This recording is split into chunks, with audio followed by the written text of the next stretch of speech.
আজি এটা শ্বৰ্টকাট ৰাস্তা দেখুৱাম আপোনালোকক বনগাঁৱৰ পৰা কেনেদৰে বশিষ্ঠ চাৰিআলি ওলাব পাৰি চাই থাকক।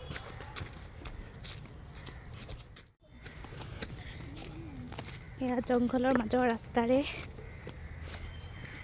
ভিডিঅ'টো সম্পূৰ্ণ আনকাট ভিডিঅ' আপোনালোকে শেষলৈ চাই যাব। আশা কৰিছোঁ বিৰাটেই ভাল পাব আৰু অকণমান দূৰ গৈ কিন্তু সাংঘাতিক বস্তু দেখিবলৈ পাব। গতিকে চাই থাকক ভিডিঅ'টি।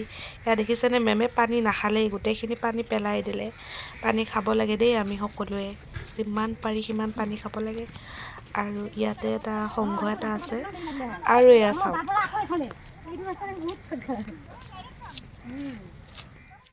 বৰ ভয়ানক অৱস্থাত গাড়ী কেইখনমান ইয়াতে আছে।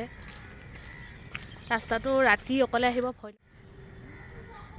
এক্সিডেণ্ট হোৱা গাড়ীবিলাক চাগে ইয়াতে আনি পেলাই থৈ দিয়ে। বহুত কেইখন গাড়ী দেখিলোঁ ইয়াতে। মই মেমহঁতৰ সাহসত আহি আছোঁ আৰু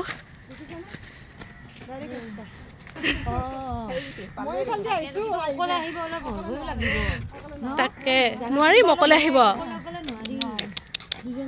চাওক হে ভগৱান, বৰ সাংঘাতিক দেখোন এইটো, হয়নে? কেনেকুৱা দেখোন ভাঙা চিঙা গাড়ী দেখিছোঁ। ৰাতি এইকেইখন সপোনত নাহিলেই হ'ল আৰু।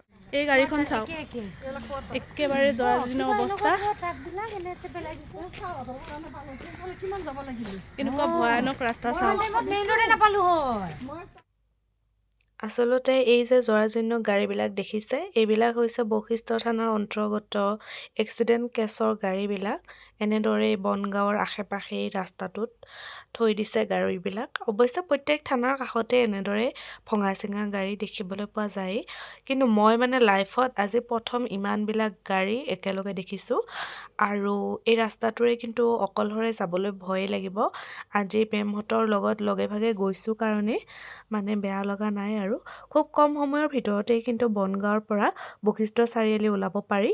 আৰু সেইফালেৰে ঘূৰি গ'লে, মেইন ৰাস্তাৰে গ'লে প্ৰায় 20 টকা যায় আৰু দুবাৰ গাড়ী সলাব লাগে। আৰু এইফালেৰে আহিলে আপোনালোকে 10 মিনিটো নালাগে, খোজকাঢ়ি আহি হাইৱে ওলাই যাব। আৰু বহুত ভাল লাগিলে এনেদৰে লগে ভাগে আহি। কিন্তু অকলে যাবলৈ একেবাৰেই ছেফ নহয় ৰাস্তাটো। আৰু বশিষ্ঠ থানাৰ সন্মুখেৰে এনেদৰে হাইৱে ওলাব পাৰিলোঁ। আৰু আপোনালোককো ৰাস্তাটো দেখুৱালোঁ। মাতটো একেবাৰে মোৰ ভাঙি গৈছে, শুনিবলৈ চাগে বহুত বেয়া শুনা গৈছে। আৰু এইবিলাক দেখিছেনে, হাইৱেটো থৈ দিছে গাড়ীবিলাক। বেয়াই লাগিলে গাড়ীবিলাক দেখি। আৰু এনেদৰে মই এটা ভিডিঅ' বনালোঁ। আশা কৰিছোঁ চাই ভাল পালে। ধন্যবাদ।